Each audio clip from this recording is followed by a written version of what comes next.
tous, comment vous allez? Vous allez bien? Je vais magnifiquement bien. Je sais que vous aussi, vous allez magnifiquement bien. Alors, nous allons aborder aujourd'hui un sujet palpitant, un sujet comme tous les autres, un sujet historique. Nous allons revisiter une compagnie gigantesque qui a fait du temps, qui a fait une très belle histoire dans notre monde. Et pourquoi nous allons visiter cette histoire, nous allons en parler. Alors, la chronique, aujourd'hui, qu'on va voir, c'est la 20e chronique, chronique 20. Et dans cette chronique, on l'a appelé le syndrome de l'entreprise Kodak dans le MLM, dans le marketing de réseau. Le syndrome de Kodak dans le marketing de réseau. Alors, premier point, déjà, on a fait la présentation. Deuxième point, on va vous raconter un peu l'histoire de Kodak.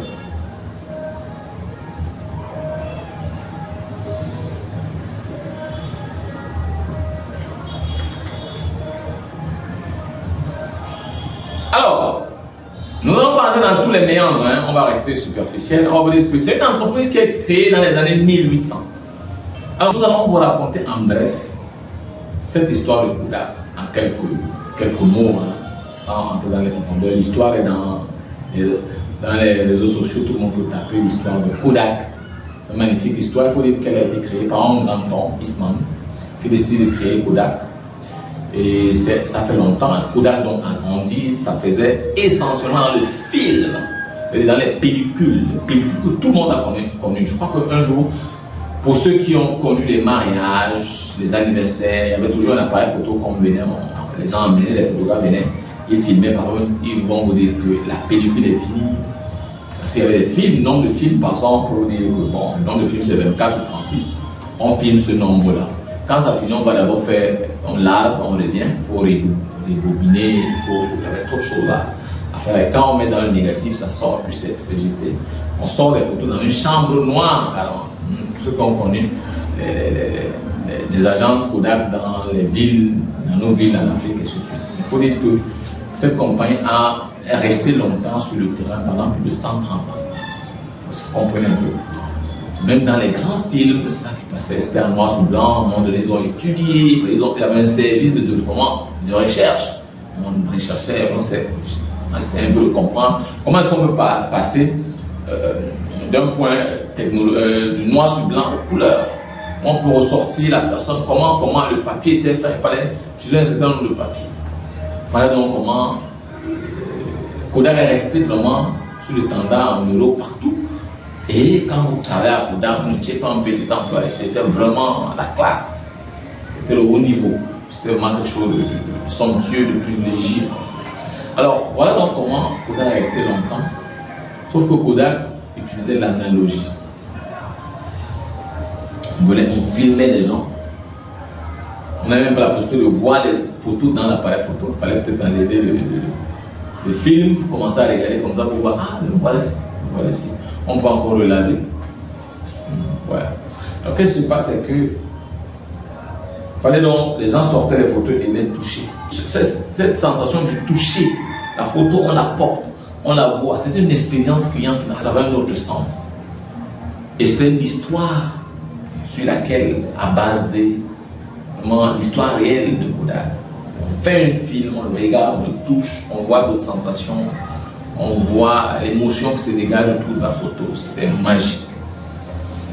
Alors, un jour, il y a un ingénieur qu'ils ont recruté. Tous ces ingénieurs-là, ils avaient des moments où ils faisaient des petits exercices, des petits tests. On leur donnait un peu des recherches à faire. Et le monsieur a donc fait une recherche, a donc démontré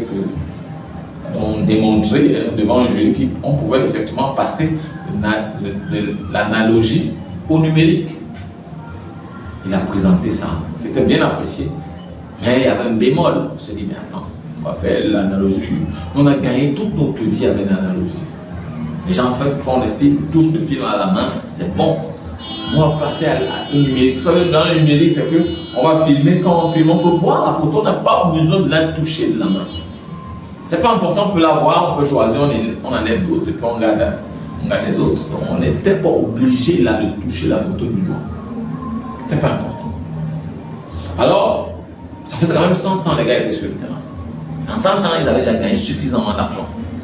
Ils avaient déjà une notoriété qui n'avait pas de nom. Dans le film, dans le monde du film, du cinéma, partout. On n'a pas besoin d'aller dans le numérique. Pourquoi? On ne fait pas le numérique. Sauf qu'à un moment donné, le numérique s'est imposé. Leur concurrent immédiat qui était Fujifilm, qui est toujours là, est arrivé donc avec l'analogie et a mis un peu de numérique. Kodak est resté dans son ancien système. Je suis dans l'analogie, je vais faire, je vais gagner.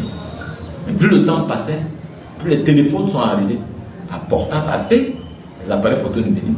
On n'avait plus besoin immédiatement d'acheter une pellicule analogique. Quelqu'un avec son téléphone va filmer, tout de suite. Quelqu'un va filmer et puis ça va rester dans le téléphone, puis il va repartir, laver rapidement et puis c'est bon. On n'a plus besoin de porter nécessairement la photo pour la toucher. Tout le monde maintenant avait l'appareil photo à la main. Donc le numérique s'est imposé à cette entreprise-là. Puis à un moment donné, face à cette difficulté, est obligé de s'écrouler. C'est hyper important, cette histoire. Le Kodak est parti complètement. On a oublié. Aujourd'hui, on parle du numérique. Kodak était dans la main de l'analogie. La photo qu'on touche, on arrive, on lave, on sort les photos, on part vendre, on part remettre aux gens, on revient. Aujourd'hui, vraiment, ça tend à finir. Il y a encore les adeptes qui sont encore là, qui essaient de forcer. Le numérique étant sur le terrain, c'est un peu difficile. Alors, c'est cette belle histoire que je ne voulais pas raconter. Je crois que vous avez déjà compris là où je voulais chuter. Et pour parler du syndrome de ce Kodak-là, qui peut attaquer le marché de demain ou après-demain. Alors, je vous dis à très bientôt. Si vous avez aimé, cliquez partout, tous les boutons, aimez, partagez, parce que la suite peut être faite par temps et ça peut intéresser quelqu'un. Alors, je vous dis à très bientôt. Je suis Patrice, le milliardaire. Je vous aime. Ciao.